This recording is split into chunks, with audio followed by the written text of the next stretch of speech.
Hello guys!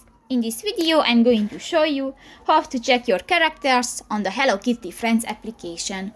But first of all, I just want to mention, please don't forget to subscribe to our channel, because at 100,000 subscribers we are going to show you our YouTube revenue statistics and growth strategy, how to make money online. So let's jump into it. First of all, open the application on your device.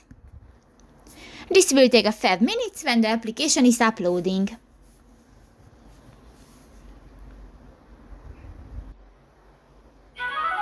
Click to the Start button and New. Go to the Hello Kitty icon at the lower right corner of the screen.